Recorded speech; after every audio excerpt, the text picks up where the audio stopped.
Local folks. So let's take a few questions from the local reporters. Yes, James Felton from WNEM TV5. We are the CBS affiliate here in Saginaw. How you doing, James? Good. How are you? Good. All right. Every year since 2008, Saginaw County and Michigan have voted for the eventual winner of the presidential election. So for the path to 270, how important is it for your campaign to carry Saginaw County and Michigan? Look, it's extremely important. Michigan is one of, if not the very most important battleground state. And to your point, Saginaw County is a very important part of the state of Michigan. But I think the folks here in Saginaw County, our argument is very simple and very direct. Is do you want to go back to the peace and prosperity of Donald J. Trump, or do you want to double down on the failed policies of the last 4 years? Because when you don't have to agree with everything that I say, you don't have to agree with everything that Donald Trump says.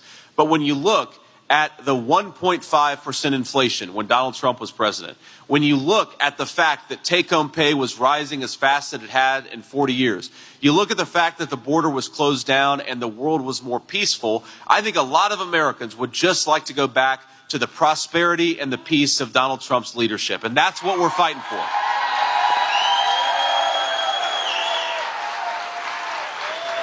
So I feel very good about Saginaw County. I feel very good about the state of Michigan. Of course, the voters will make the ultimate decision, but I think the voters of this great state are going to vote for change. They're going to vote for peace. They're going to vote for prosperity. They're going to vote for Donald J. Trump. Thank you. Next question. Hello, Senator. My name is AJ Jones, WCMU, local public radio station. I have a question about foreign policy. Sure. This week, the Israeli parliament passed a law that would ban UNRWA, the United Nations Refugee Agency for the Palestinians.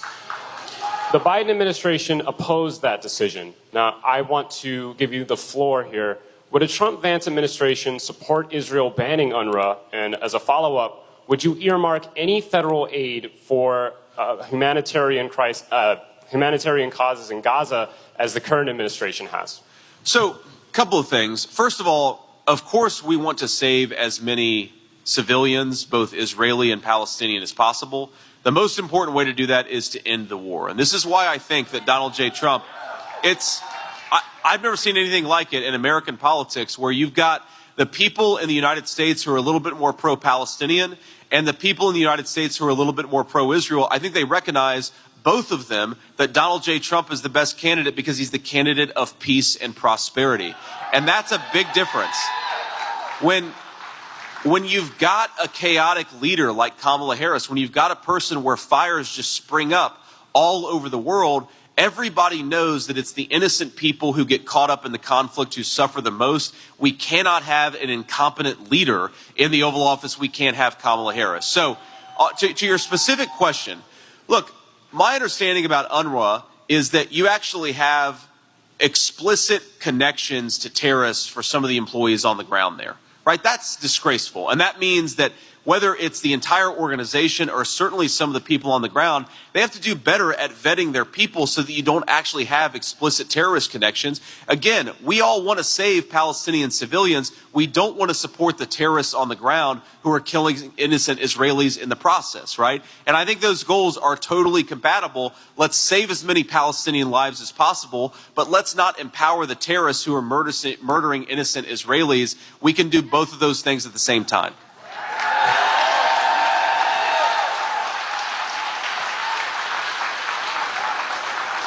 Next question. Hi, Senator. I'm Carol Thompson from the Detroit News. Thank you for taking a question.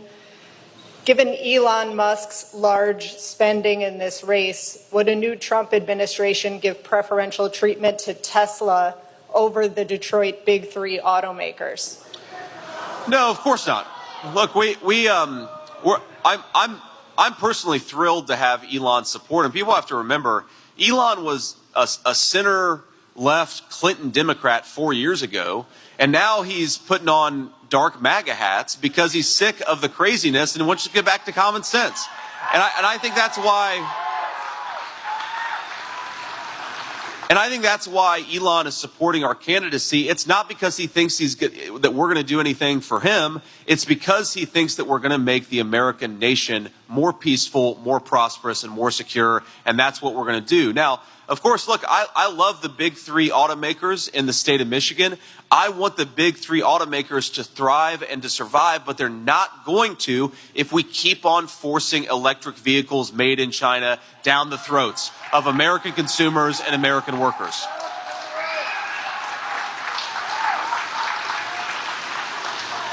So obviously, Elon is very interested in electric vehicles, and the president, ribs him from time to time that, look, if you want to make electric vehicles, great.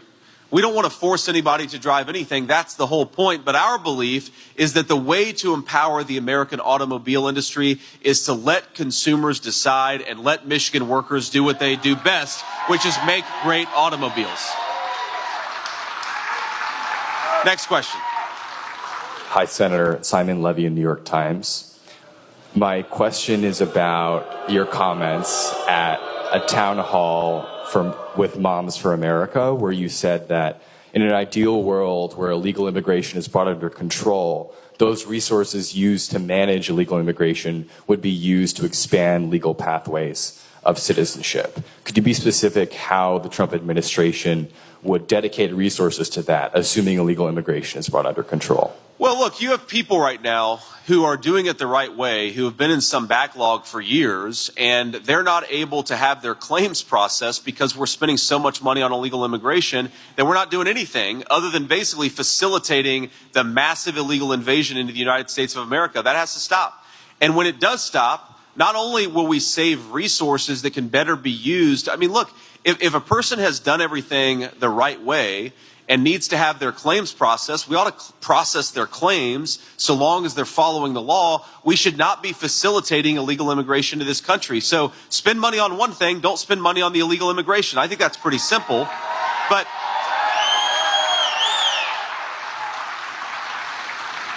the other thing we have to be honest about is that we are actually spending ourselves into bankruptcy by spending on illegal aliens instead of American citizens. And this is a very serious problem. Kamala Harris, it's so interesting. One of the many lies of their campaign is that she says Republicans are going to go after Social Security and Medicare. You know what's going to bankrupt Social Security and Medicare? Giving it to illegal aliens, which is exactly what she's promised to do. It's very simple. Now, I've seen estimates from anywhere between $100 billion or $400 billion. That's the amount of money that we spend on illegal aliens in this country every single year. We're talking about Medicare fraud, Social Security fraud. We're talking about housing benefits, welfare benefits.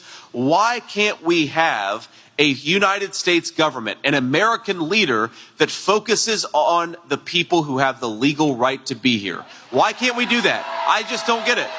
And I don't understand. And I don't understand why Kamala Harris thinks that it's racist for the American people to have a border.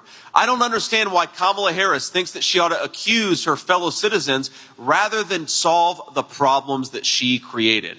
I don't know. I've never seen a campaign in the history of the United States of America that when confronted with a massive problem like the illegal immigration problem of Kamala Harris, instead of saying, you know what, I screwed up, I'm going to fix it, Kamala Harris attacks her fellow citizens and tries to silence them. I think it is disgraceful. We ought to have an American leader who, when the American people are drowning in illegal immigration, says, you know what, we're going to help you and we're going to solve the problem rather than attacking you for noticing the problem. And now, I want to leave you with one final thought, my friends, and I want to make sure I got my notes here because I don't want to screw this part up. This is the most important part because I want to ask you three things. Three things before you guys leave here today. Number one, I want you to go, or you can do this at home, go to the website swampthevoteusa.com. That's where you can check your registration, check your polling location, check your absentee ballot request, or if you're so inclined, get involved in some of the ground game that we have here in the state of Michigan. That's swampthevoteusa.com. Number two, this is the second thing I'm going to ask. I want you guys to get out there and talk about why you're voting for Donald J. Trump, especially on social media, on text message, on email, whatever method of communication you use. Get out there and tell people why you're voting for Donald J. Trump. Because again, Kamala Harris and her corporate media allies, they're never going to tell the truth about this movement and about our candidate, but you can tell the truth. And if you do that, we're going to win the state of Michigan. And this is the third and final thing. I want to get every single person in this auditorium, in this gymnasium, every single person, get out there and vote 10 times.